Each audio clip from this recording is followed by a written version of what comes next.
Nos vamos a ocupar ahora de hablar del tema de violencia intrafamiliar, que es aquella que se produce cuando el agresor convive o convivió en el seno de la familia con las víctimas. Por suerte, aquí en San Rafael existen instituciones que se encargan de llevar adelante programas que brindan asesoramiento y contención a las víctimas. Acá en nuestra ciudad podés acercarte a la Subsecretaría de Relaciones con la Comunidad, o más bien conocida como Policía Comunitaria. Allí, profesionales están a cargo de programas destinados a la contención de las víctimas de violencia intrafamiliar y nosotros estuvimos dialogando con ellos. Esta es la delegación de la Subsecretaría de Relaciones con la Comunidad que abarca la jurisdicción del sur mendocino, es decir, San Rafael, Alvear y Malargüe. Depende directamente de la Subsecretaría ubicada en Mendoza, del Ministerio de Seguridad. Desde allí emergen una serie de programas que se aplican en toda la provincia, como es acá también. Tenemos asistencia a víctimas de delito, asistencia al policía, se realizan capacitaciones en los colegios, el policía va a tu escuela. Es una serie de trabajos que se van realizando con la idea de que el policía llegue en una forma más fluida a la comunidad.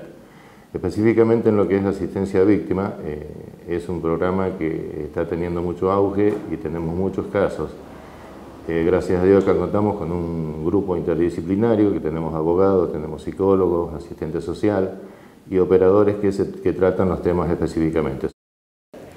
Bueno, mi función dentro de la Subsecretaría de Relaciones con la Comunidad es recepcionar a las personas que llegan, que hayan sufrido algún tipo de delito, en este caso de violencia familiar. Nosotros acá en la Subsecretaría no es comisaría.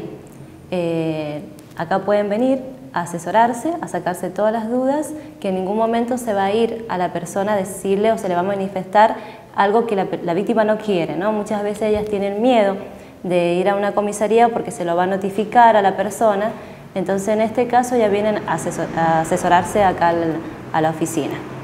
Bueno, no es importante aclarar, ¿no?, que la estadística de consulta este año ha aumentado. La persona, la víctima, como que se anima mucho más a consultar, a preguntar, como que está perdiendo el miedo. Y acá en esta oficina, en la Subsecretaría, lo que se trata sobre todo es eso, que la persona venga, que sienta confianza. Todos sabemos que la violencia familiar es de instancia privada, o sea que no se va a hacer nada que la persona o que la víctima no quiera. Nosotros acá contamos con el psicólogo, con la abogada y bueno, para la contención, para sacarse, ¿no?, sobre todo muchos mitos de que existen todavía en la actualidad de violencia familiar. Como nos acaba de informar Ana Lozano, la cantidad de denuncias en el último año aumentó considerablemente. Una vez que se toma contacto con las víctimas, se le brinda asesoramiento psicológico y legal. Sobre el aspecto jurídico nos va a brindar más detalles la abogada María Pérez y nos va a especificar sobre los derechos que tienen las víctimas de violencia.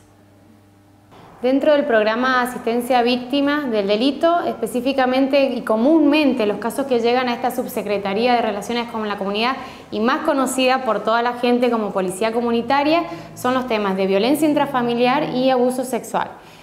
Bueno, cuando hablamos de un tema de violencia intrafamiliar sabemos que es un tema muy complejo y la víctima es una persona totalmente vulnerable, entonces bueno, la tenemos que tratar con un cuidado y un respeto muy específico.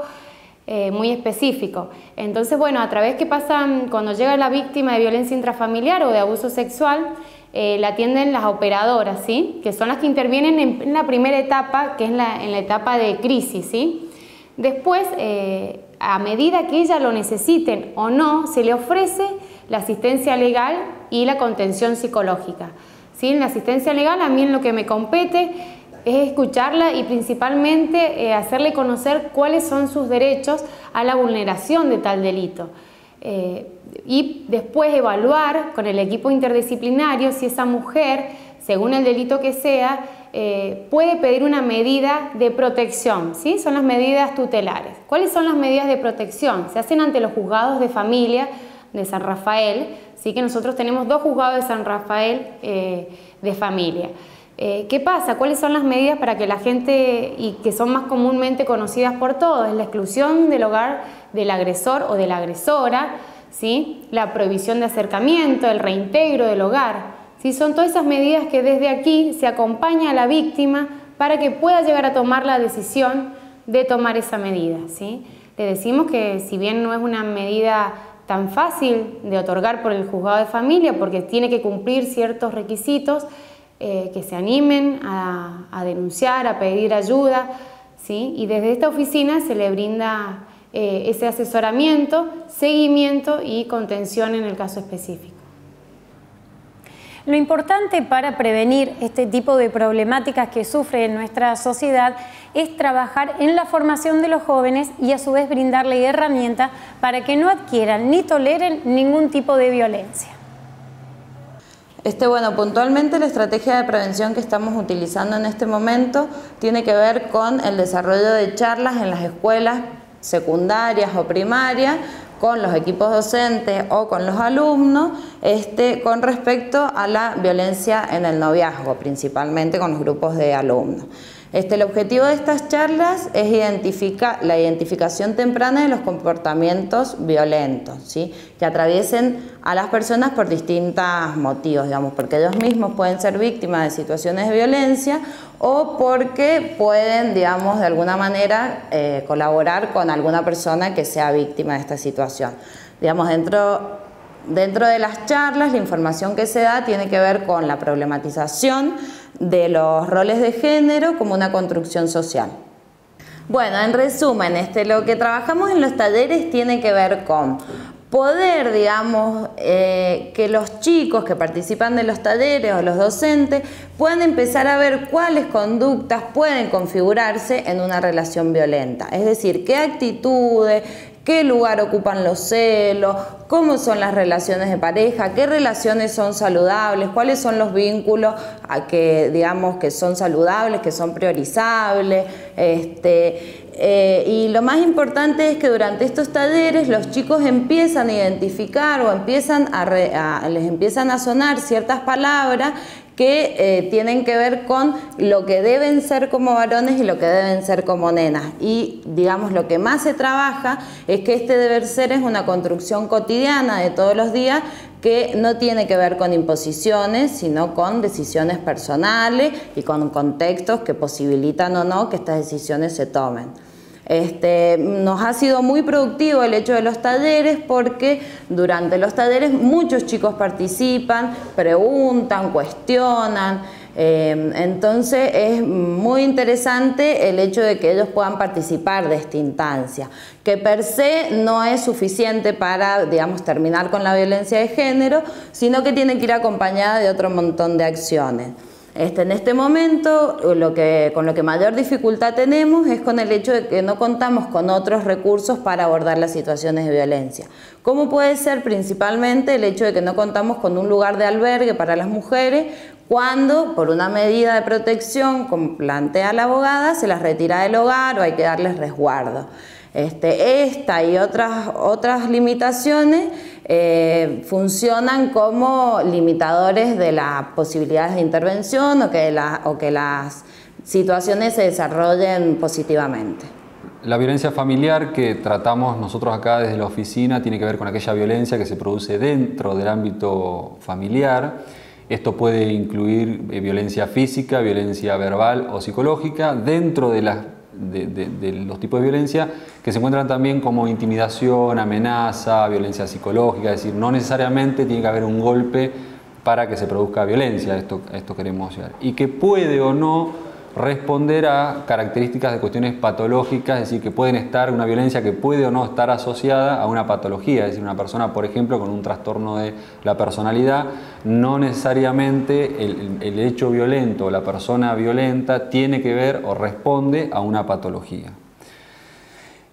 ¿Cómo se da la violencia en cuanto a la dinámica? La violencia familiar tiene 3 etapas. Una primera etapa que es de acumulación o tensión, es decir, donde generalmente la pareja se empieza a generar justamente esto, tensión. La violencia primero es dirigida a los objetos, no directamente a la persona, es decir, que por ejemplo se pueden dar portazos, se rompen cosas, es decir, una violencia dirigida a objetos. Luego viene una etapa de violencia aguda, es decir, donde se produce el hecho violento. Esto hay que tener en cuenta que se va generando como un crecimiento en forma de espiral. ¿Esto qué significa? Que a medida que va pasando el tiempo va aumentando el nivel y la cotidianeidad de la violencia. En esta segunda etapa, dijimos entonces, produce el hecho violento en sí, y una tercera etapa que se llama de arrepentimiento, que tiene que ver con generar, una vez que el hecho violento ya pasó, promesas por parte del agresor de que va a cambiar, de que va a mejorar, de que va a buscar un lugar o una manera de ser intervenido, es decir, para poder solucionar el tema de la violencia, que generalmente esto, si no es así, es decir, si no se interviene desde lo profesional o desde alguna institución donde se pueda realizar alguna cuestión vinculada a un tratamiento o una asistencia, bueno, es lo que decíamos antes, que es la violencia como una espiral, es decir, de esta tercera etapa de arrepentimiento pues se vuelve a generar un episodio de violencia.